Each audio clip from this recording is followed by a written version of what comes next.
les campagnes souvent vont sortir de cette question-là ou de ce questionnement-là et parler et rester sur des slogans non au viol, non ceci, non cela. Parce qu'il y a l'idée que derrière que les personnes à qui on s'adresse peut-être ne seraient pas d'accord avec ce message-là. Mais j'ai l'impression que tant qu'on n'aura pas parlé de ce patriarcat-là et de comment est-ce qu'il institue une hiérarchisation de genre construit socialement et qui fait que la femme a une certaine place, l'homme a une certaine place et ce consentement n'est pas pris en compte, que la femme finit par être le réceptacle de beaucoup de violence et de beaucoup de frustration sociale. Tant qu'on n'aura pas parlé de ça, on ne pourra pas vraiment en finir avec ça et qu'on sera juste en train de penser des plaies au lieu de vraiment aller sur les raisons pour lesquelles on en arrive là. Et donc tout simplement, ça serait du coup parler de patriarcat. Mais parler de patriarcat, c'est aussi voir comment est-ce que dès le début, c'est-à-dire dès le plus jeune âge, on peut arriver à parler de ça aux gens. Et je trouve que l'un des formats les plus intéressants dans cette tournée-là, c'était aussi ces moments où on était en train de parler dans des lycées, avec des élèves, etc. Parce qu'on se rend compte non seulement de comment est-ce que même s'il n'y a pas d'éducation sexuelle, etc. à l'école, qu'on ne leur parle même pas de ça, il y a des choses qu'ils ont intégrées à travers l'éducation, à travers les relations sociales, à travers les personnes avec qui il et elle parlent, qui font que ce sont des personnes qui peut-être parfois n'ont pas assimilé certaines règles de base. Et dans ça, je vais me référer à un autre moment dans lequel j'étais, qui n'est pas forcément lié à la campagne, mais qui était ce moment extrêmement particulier où je parlais avec des lycéens et il y en a un qui s'est levé pour dire que d'accord le consentement, mais en vrai en tant qu'homme, un vrai homme va continuer à insister sur quelqu'un si quelqu'un me dit non, c'est mon cahier d'Oran, parce que de toute façon les femmes elles disent non mais en fait elles ne le pensent pas. Et ça c'était un adolescent qui me disait ça et je pense que c'est important de pouvoir partir et discuter avec eux de ça, voir en quoi est-ce que même les filles qui sont autour d'eux dans la même salle ne seront pas forcément d'accord avec ça, mais qu'il y a juste une construction et qu'on laisse passer des choses parce qu'on ne prend pas le temps de parler de ça, et que c'est important de leur donner la parole et de les laisser s'exprimer, parce que en venant et en posant des slogans, en leur disant ça c'est ça, ça c'est pas ça, mais sans vraiment questionner ce que eux pensent vraiment et sans les laisser s'exprimer et échanger, je pense que ça sera difficile de faire passer un quelconque message ou de permettre de shifter quoi que ce soit. Ce qui est intéressant et qu'on savait un peu déjà, c'est que déjà on rappelle que tout le monde peut vivre la violence, tout le monde, certaines en ont vécu déjà dans leur vie. La violence conjugale, ça peut arriver à n'importe qui. Le viol, même chose. Et donc si on part de ce truc-là, là on est sur le même pied d'égalité. Et donc on commence la conversation à partir de là. Et moi ce que je retire de cette tournée-là, c'est que les gens ont besoin de mieux comprendre ce qui se passe. Parce que tout le monde pense qu'il y a une recrudescence des viols. Alors que c'est plus que... les gens ont toujours violé. C'est vraiment plus, on en parle un peu plus. Et tant mieux, parce que les femmes et les hommes qui sont alliés ont fait beaucoup de tapage. Et donc tant mieux qu'on en parle plus. Donc ça, c'est une chose que je retire. Une autre chose que je retire, c'est plus difficile pour moi, je pense comme féministe et tout, mais c'est aussi un apprentissage et qui est clair et qui est là, c'est que le travail n'est pas terminé. C'est un travail de fond. Il faut que les communautés continuent elles-mêmes, elles le font déjà. Il faut qu'elles aient du soutien parce que quand on fait un wartan dans un salon juste avec des femmes, et ça c'était des activités que je trouvais magnifiques, je ne sais pas, c'est déjà arrivé qu'on se retrouve avec des femmes entre 15 et 80, par exemple âgées entre 15 ans et 80 ans, donc une conversation vraiment intergénérationnelle. Mais la chose qui revient partout, c'est ce qu'on appelle le victim blaming. Comment on pense que c'est aussi la victime, en tout cas qui n'a pas fait ce qu'elle aurait dû faire pour se protéger. Et ça, c'est compliqué parce que ça prend plus de travail dans le sens où il faut déconstruire les stéréotypes de genre qui font qu'on pense que les femmes sont responsables de ce qui leur arrive quand elles sont violées, en fait. Et pourquoi on pense ça? Ça va avec comment on conçoit la femme, sa place dans la société, la perception, ce qu'on considère comme positif, le côté demoul dikoul. Voilà. Mais demoul dikoul, c'est pas bon. Il faut qu'on arrête de faire comme si c'était bon, demoul dikoul. Si tu choisis de pas dik, c'est très bien. Mais demoul dikoul, c'est pas la vie d'un être humain.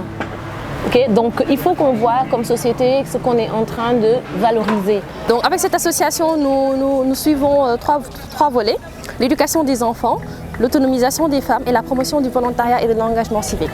Maintenant, dans le cadre des séjours d'activisme pour la lutte contre les violences faites aux femmes et aux filles, nous avons un programme bien établi. Comment s'appelle ce programme? Ça s'appelle Aar Suñuy Jambar. L'idée est de donner en fait des bases à des filles avec des séances de self-défense pour qu'elles puissent se défendre toutes seules.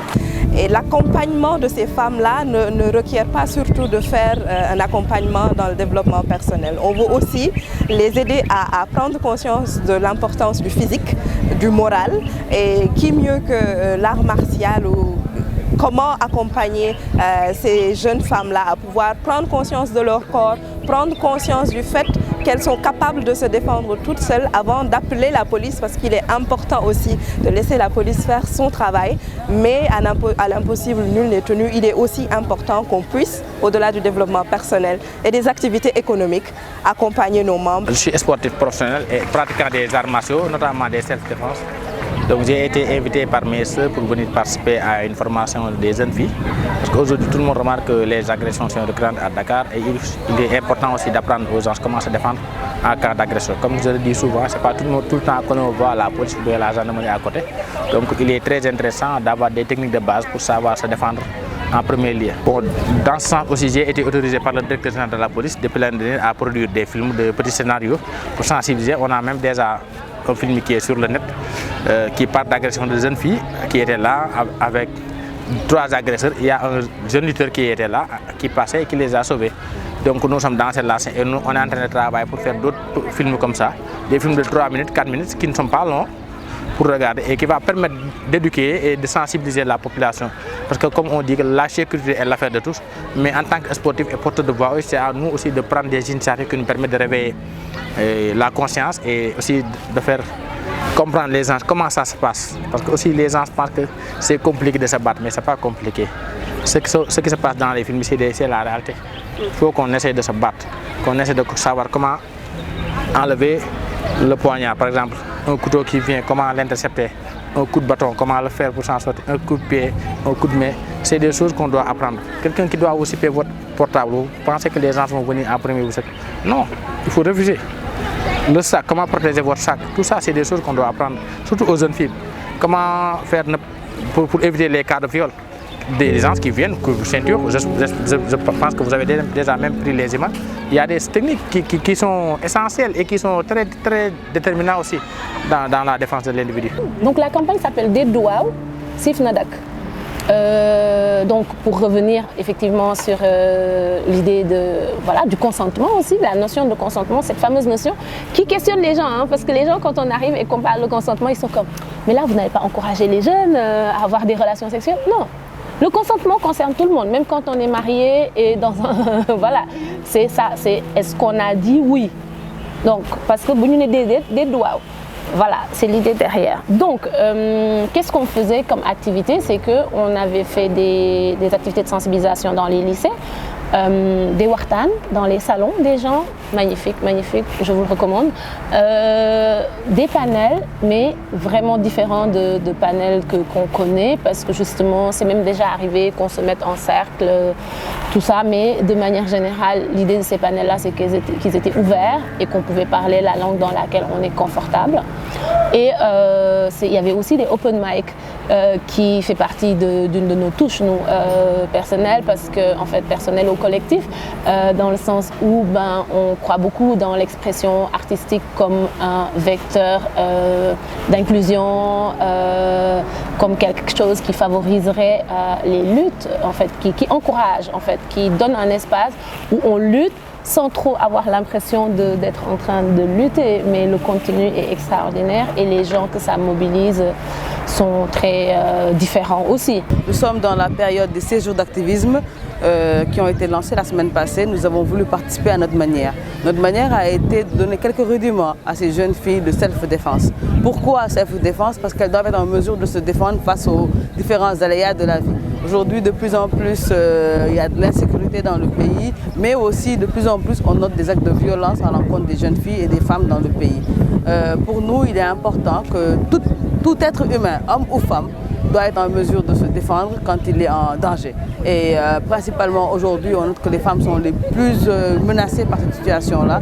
Donc on leur donne quelques rudiments de self-défense pour qu'elles puissent se sortir de situations désagréables si tel est le cas. En fait, bonne question. Déjà pour avoir les bases d'aïkido, il faut à minima 3 séances. Donc aujourd'hui, c'est la première grande séance d'initiation. Et après, les filles pourront s'inscrire gratuitement pour qu'elles puissent se défendre toutes seules dans la rue, Inch'Allah. Nous avons également des séances de natation que nous offrons aux femmes. Et également des séances de techniques de premier secours pour que en fait, tout le monde puisse se protéger, se préserver avec tous les risques que les femmes encourent dans le cadre de l'exercice de leur fonction.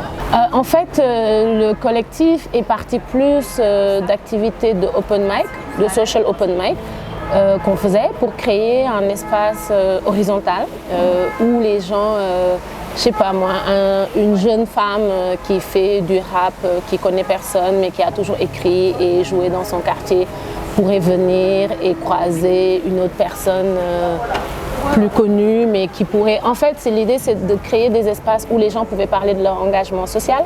Peu importe cet engagement-là. Et puis effectivement, on a un parti pris féministe. Alors nous sommes là aujourd'hui pour accompagner Action for Change parce qu'on s'est rendu compte que dans le cadre des activités qui ont trait avec les séjours d'activisme, il est important au-delà de clamer l'importance de protéger les femmes, de leur donner les outils adéquats pour pouvoir se protéger. Raison pour laquelle nous sommes aujourd'hui ici au lycée John Fitzgerald Kennedy pour, dans la joie et dans l'allégresse, aider à conscientiser ces jeunes filles sur l'importance de se défendre, d'où les cours de self-défense, avec tous les maîtres qui sont là, grâce au Aikido, leur permettre de manière ludique d'aborder des problèmes très très sérieux tels que le viol, les agressions sexuelles, mais surtout les agressions de manière générale, parce que dans nos rues, malheureusement, la sécurité n'est plus de main de maître. De ces constructions de genre et tout ça, je sais qu'il est très compliqué maintenant de parler de construction de genre ou d'apprentissage du genre à l'école, parce que tout de suite on rentre dans des sujets qui sont extrêmement mal compris et extrêmement mal construits et qui vont toujours nous ramener à l'Occident, une imposition de quelque chose, et je ne pense pas que ce soit ça, mais tout simplement voir comment est-ce qu'on a construit la féminité, la masculinité dans notre culture et dans notre pays, et comment est-ce qu'on peut reconstruire ça ou revoir certaines notions, revoir l'acceptation du consentement, revoir cette image conquérante et qui impose des choses de l'homme et qui va parfois mener vers des relations conflictuelles et violentes avec le genre qui est censé être le genre le plus faible. Et à la fin de la journée, c'est juste accepter que ce qui est le plus important, moi, not who you are or anything. Chaque personne vient avec sa personnalité, chaque personne vient avec des choses différentes à offrir, mais imposer certains types de comportements et certains traits ou partir du fait que ces personnes-là sont censées être comme ça à cause du genre, c'est ça qui parfois est à revoir. Je suis venue dire à ces jeunes filles que ce serait très important qu'elles s'engagent pour la cause des femmes et que les violences faites aux femmes mériteraient une réflexion, qu'on y accorde beaucoup d'importance tout au long de l'année, pas seulement pendant les 16 jours d'activisme. Et j'ai beaucoup insisté sur le fait que la rue est le fief des hommes et des jeunes hommes. les filles, passées certaines heures, ont du mal à rester dans la rue. Elles ont peur, elles ont la boule au ventre, elles sont susceptibles d'être agressées. Et toujours, le discours dominant est du côté des femmes. C'est de leur faute, elles n'auraient pas dû rester là jusqu'à pareille heure. Et on devrait pouvoir dépasser toutes ces représentations.